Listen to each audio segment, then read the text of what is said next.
आज हम एक और डरावनी कहानी के साथ वापस आए हैं जिसका शीर्षक है द ब्राइड। इवान और नोसा एक नवविवाहित जोड़ा थे। आज सुबह ही इवान को उसके परिवार से एक जरूरी कॉल आया कि उसे तुरंत अपने गृहनगर वापस लौटना है। इवान नोसा को अपने साथ ले गया। सफर छोटा था और वे जल्द ही अपनी मंजिल पर पहुंच गए। वहां केवल इवान की बहन लीजा और उसके 2 बच्चे रहते थे। नोसा ने लीजा से मुलाकात की और दोनों ने कुछ देर बातचीत की। रात के खाने के दौरान इवान ने लीजा से पूछा कि उसने उसे वापस क्यों बुलाया था, लेकिन लीजा ने सवाल टाल दिया और नोसा को एक अंगूठी दी। नोसा अंगूठी पाकर बहुत खुश हुई, लेकिन इवान बेचैन लग रहा था। उसने लीजा को गुस्से से देखा, जैसे वह इस बात से सहमत नहीं था। बाद में जब नोसा नहा रही थी तो उसे इवान का अजीब व्यवहार याद आया। तभी उसे एक आवाज सुनाई दी। बाथरूम का दरवाजा रहस्यमयी तरीके से खुला और एक परछाई तेजी से गुजर गई। यह सोचकर कि यह लीजा थी, नोसा ने जल्दी से खुद को तौलिए में लपेटा और बाहर आई, लेकिन वह किसी को देखकर चौंक गई जो उसके सामने एकदम स्थिर खड़ी थी। नोसा ने हिम्मत करके उस आकृति के कंधे को छुआ और महसूस किया कि वह एक औरत थी जो बिल्कुल उसी की तरह दिखती थी। डर और भ्रम में नोसा वहीं जम गई। तभी लीजा वहां आई और उसने खाली गलियारे को देखकर नोसा के अनुभव को एक भ्रम बताया। नोसा ने यह घटना इवान को बताई, जिसने उसे आश्वस्त किया कि यह यात्रा की थकान की वजह से हुआ होगा। उसकी बातों से उसे तसल्ली मिली और वह सो गई। लेकिन उसकी नींद अजीब आवाजों से टूट गई। टपकते पानी की आवाज कमरे में गूंज रही थी।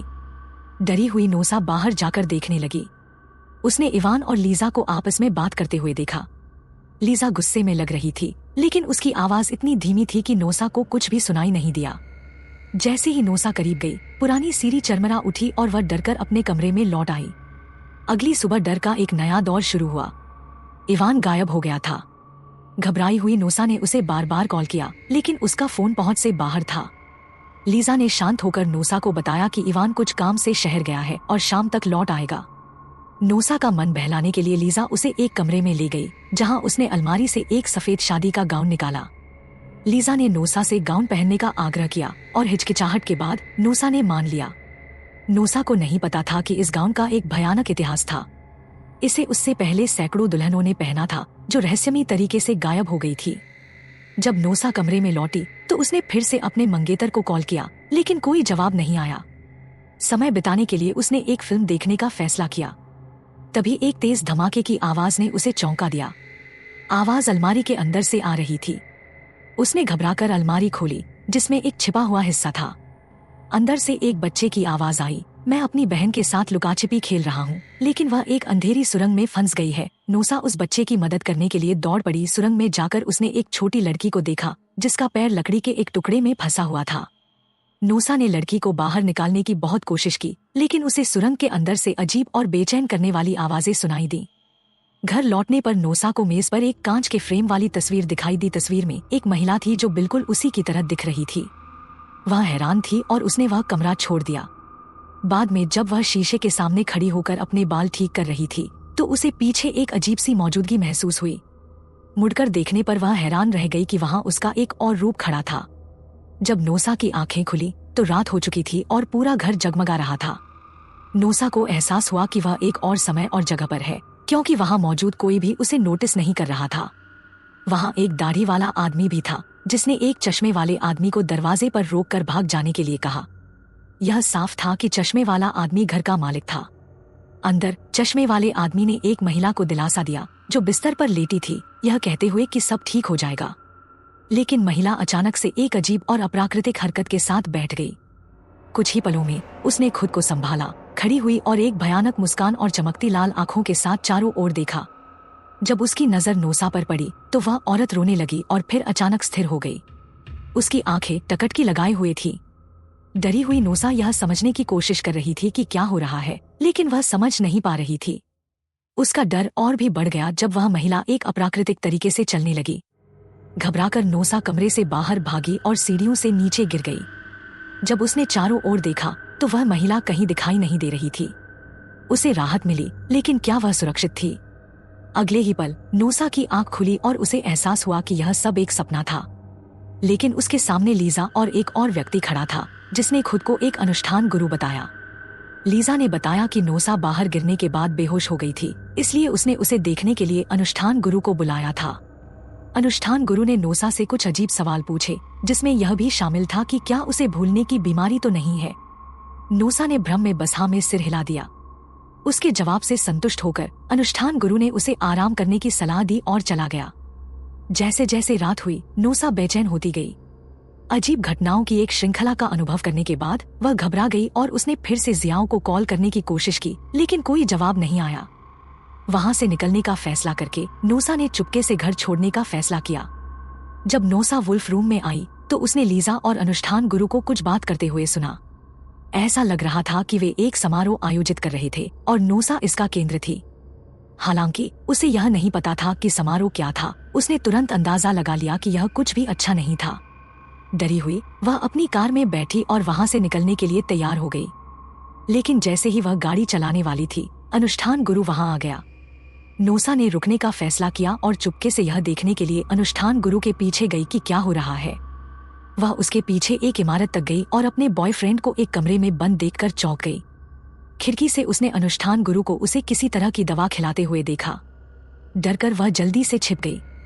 अनुष्ठान गुरु के जाने के बाद नोसा ने हिम्मत जुटाई और खिड़की के पास जाकर अपने बॉयफ्रेंड को आवाज दी। उसने उसे सुना और नोसा ने उसे एक पल भी बर्बाद किए बिना भागने के लिए कहा। अचानक बत्तियां गुल हो गईं और नोसा की रीढ़ में सिहरन दौड़ गई, क्योंकि उसके हाथ पर खून का एक पूल दिखाई दिया। घबराकर उसने चलने की कोशिश की, लेकिन उसे अपने पीछे किसी की मौजूदगी महसूस हुई। उसने मुड़कर देखा तो उसे अपने चारों ओर जंगल के अलावा कुछ भी दिखाई नहीं दिया, या क्या वह सच में खाली था। एक काली आकृति के अचानक आने से वह इतनी डर गई कि उसके पैर कमजोर हो गए और वह खड़ी नहीं हो पाई। वह निराशा में जमीन पर रेंगने लगी। कुछ समय बाद नोसा ने उठने और भागने के लिए पर्याप्त ताकत हासिल कर ली, लेकिन वह गलती से एक गड्ढे में गिर गई। जैसे ही वह बाहर निकलने के लिए संघर्ष कर रही थी, एक आदमी दिखाई दिया। पहले तो उसे लगा कि वह मदद के लिए आया है, लेकिन वह लीजा के आदमियों में से एक निकला। उस आदमी ने उसे पकड़ लिया और लीजा के पास ले आया। लीजा ने नोसा के मुंह में एक रहस्यमयी औषधि डाली, जिससे वह बेहोश हो गई। जब वह आखिरकार जागी तो उसने खुद को एक अंधेरे कमरे में बंद पाया। नोसा को एहसास हुआ कि उसे मार डाला जाएगा, लेकिन तभी जियाओ अचानक आया और उसे बचा लिया। वे दोनों एक साथ घर से भाग गए। भागते समय जियाओ ने नोसा के परिवार का भयानक रहस्य बताया। उसने समझाया कि उसकी परदादी की एक दुर्घटना में मृत्यु हो गई थी, लेकिन उसके दादाजी नुकसान बर्दाश्त नहीं कर पाए। उसे वापस लाने की कोशिश में उसने मृतकों को पुनर्जीवित करने का एक तरीका खोजने के लिए अपनी सारी दौलत का इस्तेमाल किया।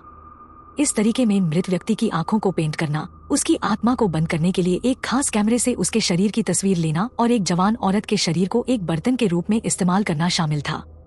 इस भयानक अनुष्ठान के माध्यम से उसकी परदादी को सफलतापूर्वक पुनर्जीवित किया गया था।